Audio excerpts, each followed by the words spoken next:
teman-teman santriwati.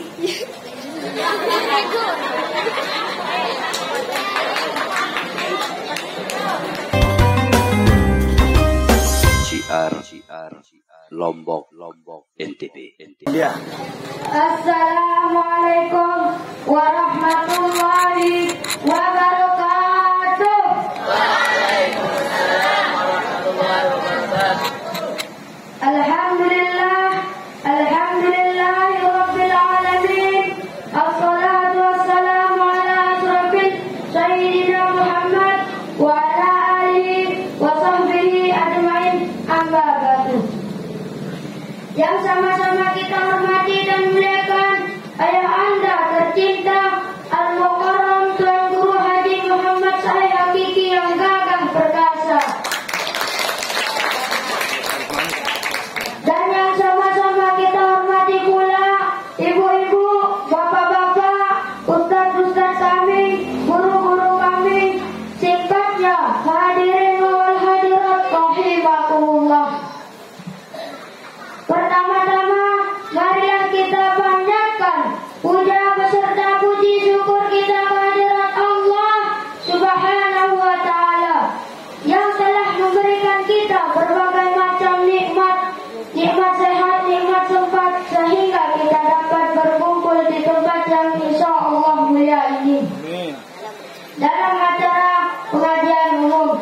Kedua kalinya tak lupa kita aturkan salawat beserta salam atas junjungan alam Nabi besar kita yakni Nabi Muhammad sallallahu alaihi wasallam yang telah membawa umatnya dari zaman gelap gulita menuju zaman yang terang benderang. Dengan kata lain, minas zulmati ila nur. Baiklah teman-teman, berdirinya saya di sini untuk menyampaikan sebuah pidato saya yang berjudul Salat adalah tiang agama. Ibu-ibu, bapak-bapak, rahimakumullah, mengerjakan salat hukumnya wajib bagi setiap orang Islam. Namun bertanya Pak, Bu, teman-teman, mengapa kita harus mengerjakan salat? Jawabannya tiada lain dan tiada bukan, karena salat merupakan sebuah tiang agama. Sebagaimana sabda Rasulullah sallallahu alaihi wasallam, as-salatu imanuddin, artinya salat adalah tiang agama. Ibu-ibu, bapak-bapak, rahimakumullah. Dari hadis tadi sangatlah jelas bahwa salat merupakan sesuatu yang sangat penting dalam agama Islam, sehingga salat diibaratkan sebagai sebuah tiang. Jamaah, oh jamaah, saya mau tanya nih, Apa itu? kalau ada rumah gentingnya bagus, kacanya mulus, dicat terus,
rahimakumullah. Oleh karena itu, marilah kita sama-sama jaga salat kita dan janganlah melalaikannya agar kita selamat di dunia maupun di akhirat. Kacang kedelai meleleh, selesai teh. Kurang dan lebihnya mohon maaf. Wassalamualaikum warahmatullahi wabarakatuh.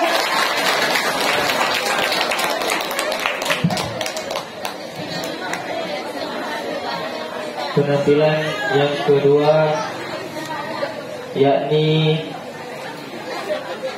saudara kita atas nama Fikri Khotib dari Duman Lingkar. Untuk saudara Fikri kami persilakan.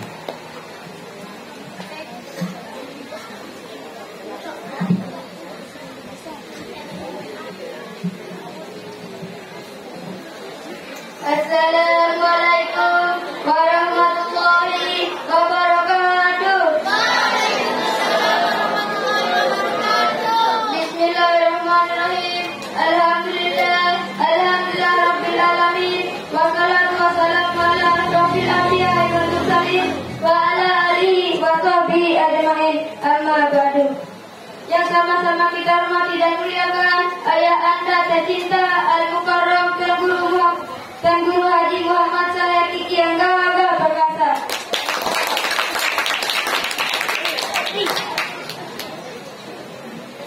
Yang sama-sama kita hormati juga ibu-ibu, bapak-bapak, teman santriwati.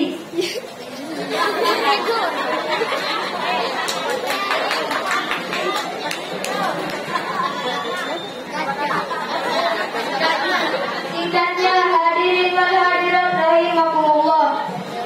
Pertama-tama dan yang paling utama, marilah kita panjatkan puja beserta puji syukur kita kehadirat Allah Subhanahu wa taala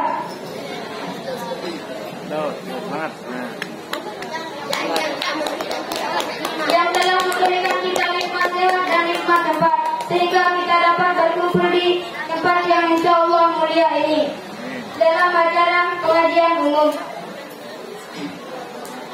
Kedua kalinya tak lupa kita aturkan selawat beserta salam atas junjungan anak Nabi besar kita yakni Nabi Muhammad sallallahu alaihi wasallam, di mana beliau telah membawa umatnya dari zaman gelap gulita menuju zaman yang terang menerang dengan kata lain minaz zulumati ilal nur. Berdirinya saya di sini untuk menyampaikan pidato saya yang berjudul berbakti kepada kedua orang tua.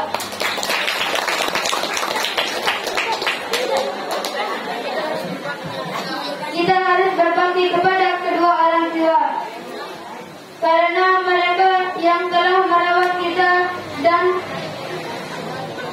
membesarkan kita dengan sabar sedetik ini.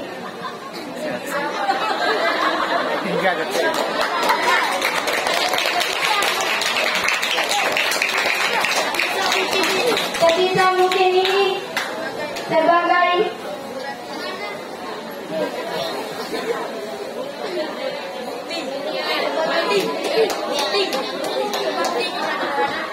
bukti kita terhadap mereka. Tak hanya itu, janganlah kita masuk golongan anak-anak durhaka karena tidak berbakti kepada ayah dan ibu. Mereka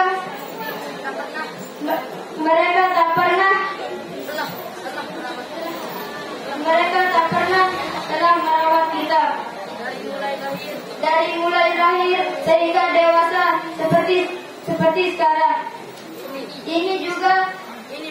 Ini mereka juga selalu bersusah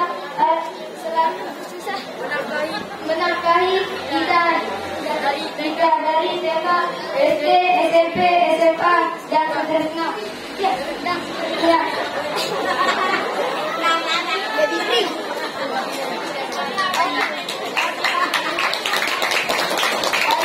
Yang bisa saya sampaikan, kurang dan lebih mohon maaf. Assalamualaikum warahmatullahi wabarakatuh.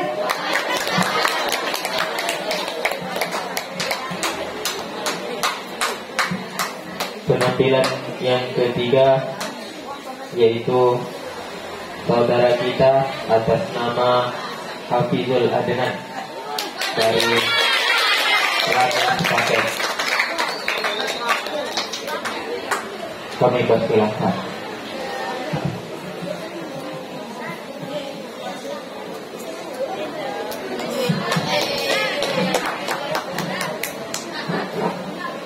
Assalamualaikum warahmatullahi wabarakatuh.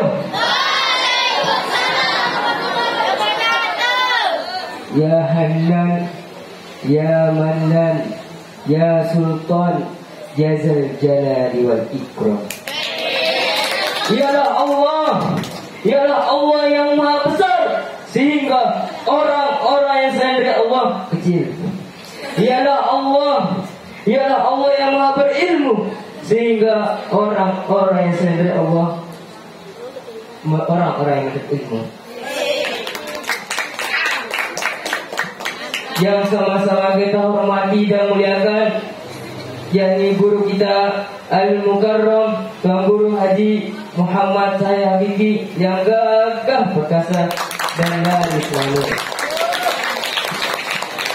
Yang sama-sama kita hormati pula para asatidz yang gagah-gagah, singkatnya ibu-ibu, bapak-bapak, rekan-rekanku, saudara-saudariku rahimahumullah. Pertama-tama dan yang paling utama, marilah kita semua panjatkan rasa puja beserta puji syukur kita kepada Allah Subhanahu wa taala yang telah memberikan kita semua berbagai-bagai macam nikmat, di antaranya nikmat tangan untuk memegang, nikmat kaki untuk berjalan, dan nikmat telinga untuk mendengar. Apakah nikmat Allah yang paling besar? Apakah nikmat Allah yang paling kecil? Nikmat Allah yang paling kecil ialah nikmat nafas. Nikmat Allah yang paling besar ialah nikmat baginda anak Nabi besar kita, yakni Nabi Muhammad sallallahu alaihi wasallam. Allah berfirman dalam Al-Quran yang berbunyi, la in syakartum la azidannakum wa la in kafartum inna azabi lasyadid. Jikalau kalian bersyukur atas nikmatku, niscaya aku akan tambahkan nikmat kepada kalian. Dan jikalau kalian tidak bersyukur atas nikmatku, sungguhnya azabku sangat pedih. Dan kedua kalinya, tak lupa kita aturkan sholawat beserta salam kepada orang yang gak pernah syukur, orang yang gak pernah bersisir, orang yang tinggal di padang pasir, yakni Nabi Muhammad sallallahu alaihi wasallam, yang telah rela mengorbankan baju putihnya dengan berlumuran darah, yang telah rela mati-matian demi menegakkan kalimat la ilaha illallah Muhammad Rasulullah. Oleh karena itu, marilah kita semua berselawat kepada beliau dengan mengucapkan sallallahu ala Muhammad sallallahu alaihi wasallam sallallahu ala Muhammad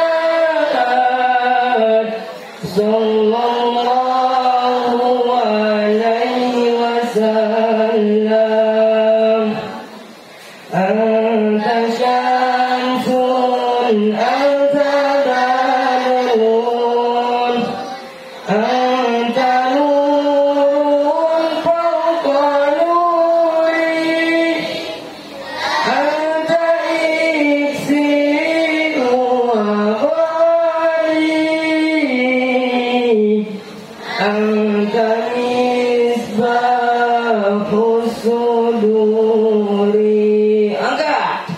Sallallahu ala Muhammad sallallahu alaihi wasallam sallallahu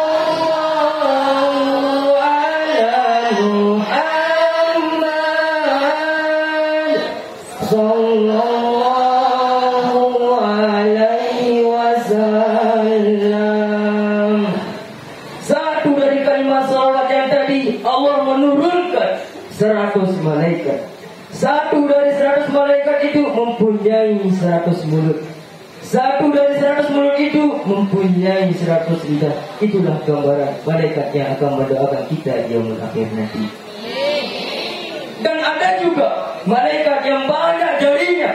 Dia bisa menghitung bintang-bintang yang ada di langit.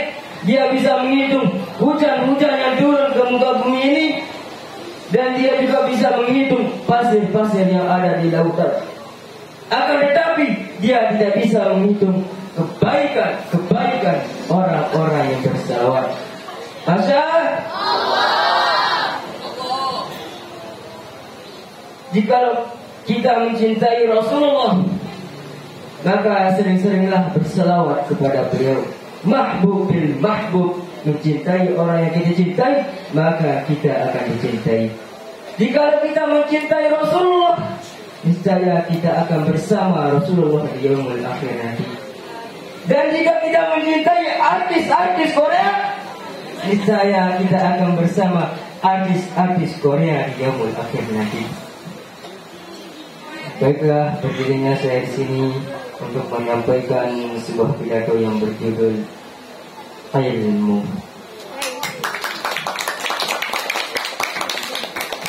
Rasulullah SAW bersabda, "Talabul ilmi faridatun ala kaum muslimin wa muslimat." Menuntut ilmu itu wajib bagi kaum muslimin dan muslimat. Kenapa Rasulullah SAW mewajibkan kita untuk menuntut ilmu? Ibu-ibu, bapak-bapak, tahu nggak? Aku semangat. Rasulullah SAW mewajibkan kita menuntut ilmu karena ilmu sangat penting bagi kehidupan manusia. Karena ilmu kita bisa menjadi pejabat, karena ilmu kita bisa menjadi presiden, dan karena ilmu pula kita bisa menjadi tuan guru. Bagaimanapun rupa seorang, walaupun dia tua, walaupun dia muda, walaupun dia kecil, tetapi kalau seorang itu berilmu, niscaya pasti akan dihormati dan dimuliakan oleh banyak orang. Artis-artis Korea pun akan kalah dengan orang-orang yang berilmu. Adalah pada ibu-ibu bapak-bapak.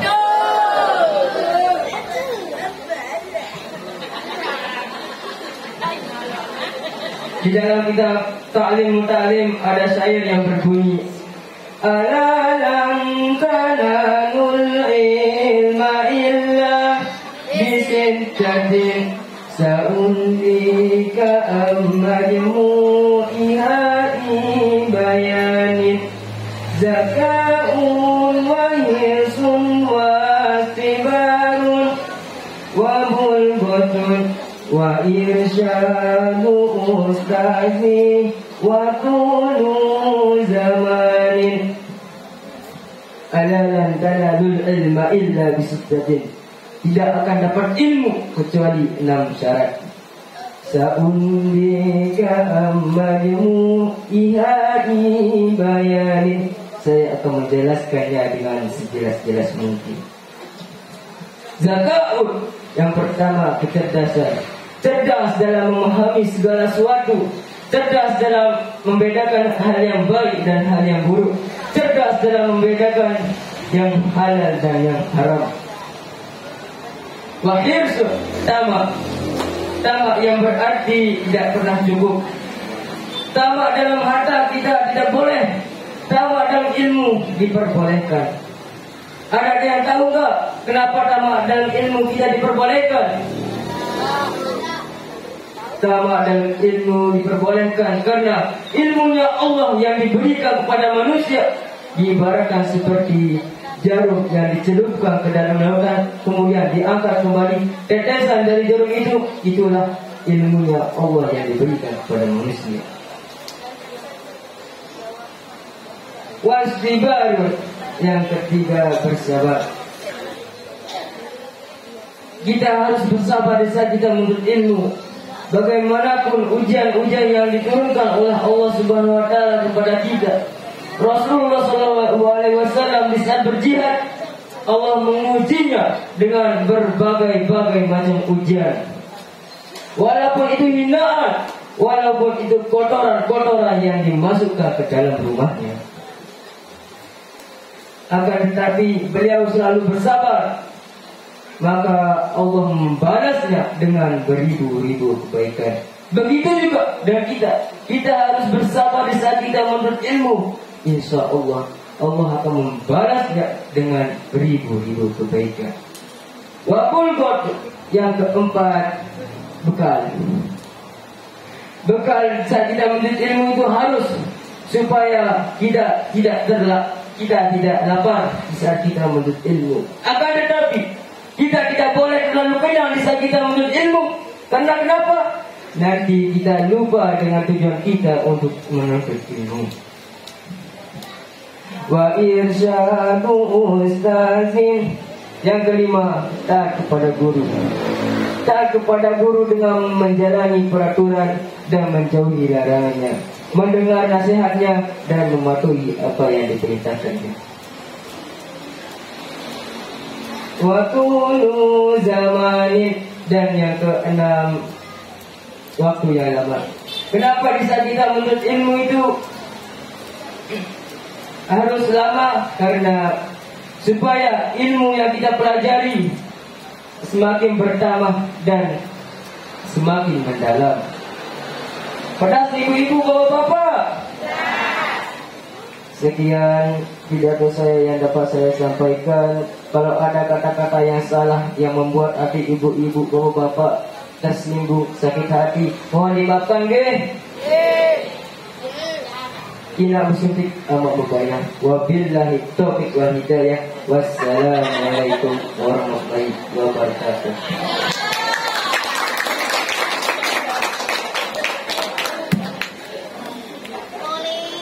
Yang terakhir yaitu dari saudara kita atas nama Abu Ustaz dari Selodo Sepotong. Untuk saudara Abu Ustaz kami persilakan.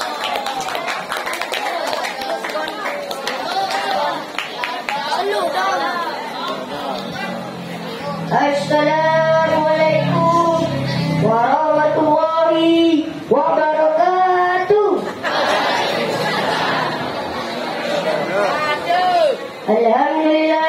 Alhamdulillahirabbil alamin. Assalatu wassalamu ala asrofil mursalin sayyidina Muhammad wa ala alihi wa sahbihi ajmain, amma ba'du. Yang kita sama-sama hormati dan muliakan ayahanda tercinta Al-Mukarram Tuan Guru Haji Muhammad Said Hakiki yang gagah perkasa. Yang sama-sama kita hormati bapak-bapak, ibu-ibu, guru-guru kami dan ustaz-ustaz dan santri dan santriwati yang kucintai. Singkatnya, hadirin wa hadirat rahimahullah. Pertama-tama yang paling utama, marilah kita panjatkan puja dan puji syukur kita kehadiran Allah Subhanahu wa taala yang memberikan kita banyak nikmat, yakni nikmat kesehatan dan kesempatan, sehingga kita bisa berkumpul di tempat Allah berkah ini dalam acara pengajian umum. Kedua kalinya, tak lupa kita aturkan salawat bersalam kepada junjungan alam Nabi besar kita, yakni Nabi Muhammad sallallahu alaihi wasallam, yang mana beliau telah membawa umat dari zaman gelap gulita menuju zaman terang. Dengan kata lain, minal zulumati ila nur. Berdirinya saya di sini akan menyampaikan pidato saya bercinta Rasulullah SAW. Ibu-ibu, bapak-bapak rahimahullah, sungguh betapa indahnya orang bagi orang-orang yang dilanggar dengan dinamakan jatuh cinta. Kepada di mana saja ia berada, maka ia selalu memuja dan memuji dan menyebut nama kekasih kita cintai. Betul apa enggak, ibu-ibu, bapak-bapak? Barang siapa yang mencintai, pasti ia selalu menyebut bapak-bapak dan ibu-ibu rahimahullah.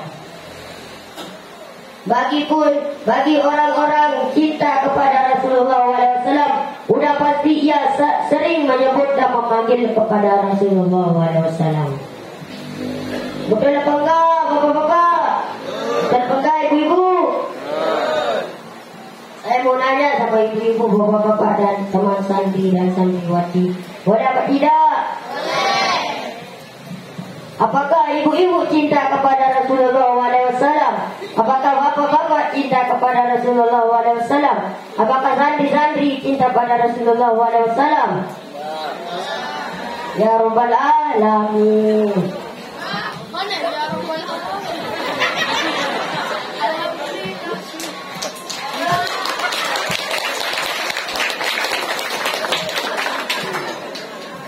Tapi kenapa Pak, Bu, teman-teman, ada buktinya kita cinta kepada Rasulullah SAW?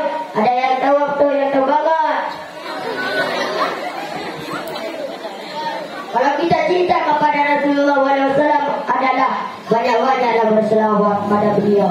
Marilah kita bersama-sama berselawat. Sallallahu ala Muhammad. Sallallahu alaihi wasallam. Sallallahu ala Muhammad. Sallallahu alaihi wasallam. Nah, mungkinlah ini yang saya bisa sampaikan. Bukan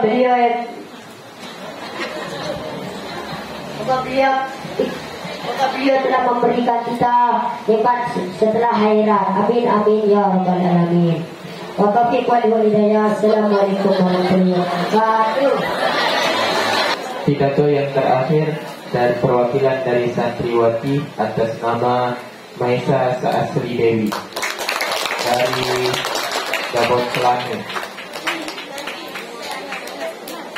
Untuk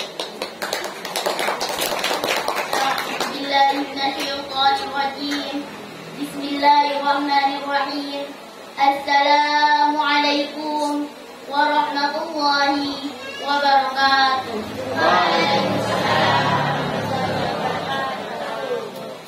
Alhamdulillah, alhamdulillah, alhamdulillah rabbil alamin. Wassalatu wassalamu ala asrafil anbiya'i wal mursalin wa ala alihi wa sahbihi ajma'in. Amma ba'du.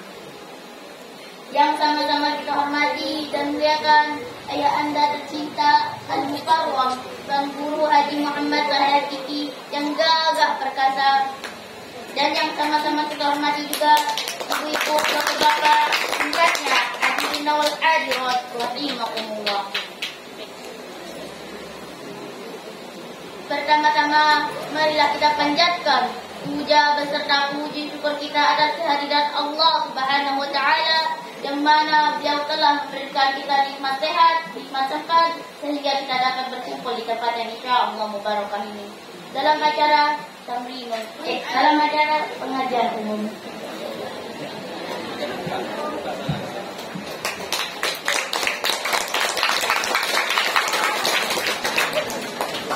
Dan kedua kalinya kalimat kita haturkan salawat beserta salam atas junjungan ala Nabi besar kita yakni Nabi Muhammad Sallallahu Alaihi Wasallam, yang mana beliau telah membawa umatnya dari jurang kegelapan menuju era yang penuh cahaya. Dengan kata lain, minal zulumati dan nur. Baiklah ibu-ibu, bapak-bapak, untuk mempersingkat waktu, singkat saya menyampaikan pidato yang berjudul Belajar untuk Mencintai Al-Quran. Ibu-ibu, bapak-bapak, teman-teman, sebenarnya kalau kita pikir-pikir, kali pikir, kurang pikir, tambah pikir, lagi pikir, sama dengan pikiran, kalau kita itu hanyalah cobaan atau musibah yang berat bagi kita. Karena apa? Karena kalau kita sudah jatuh cinta pada seseorang, kalau kita sudah jatuh cinta pada seseorang, pasti kita akan selalu mengingatnya. Terus kita juga tidak fokus terhadap pelajaran kita, karena yang ada di dalam bayangan dan di dalam pikiran kita hanyalah dia. Betul apa enggak, teman-teman? Makan kita jadi tak enak, tidur kita pun tak nyenyak, siang jadi bayangan, malam jadi pikiran, tidur pun jadi impian. Betul apa benar teman-teman? Nah teman-teman, sebenarnya kalau kita pikir lagi, lebih baik kita itu cinta pada Al-Quran. Kita jadikan Al-Quran itu pelajar kita atau sahabat kita. Teman, dimanapun kita berada, tapi jangan dalam hammam atau WC, karena hammam itu tempat rumahnya setan. Makanya saya mengajak diri saya pribadi dan teman-teman, kalau kita bisa membaca Al-Quran, insya Allah besok kita akan diberikan syafaat olehnya, dan kemudian kita akan ditolong oleh Al-Quran itu, dan kita bertanya kepadanya. Karena saking gagahnya, karena saking cantiknya, membuat hati kita kelopak-kelopak.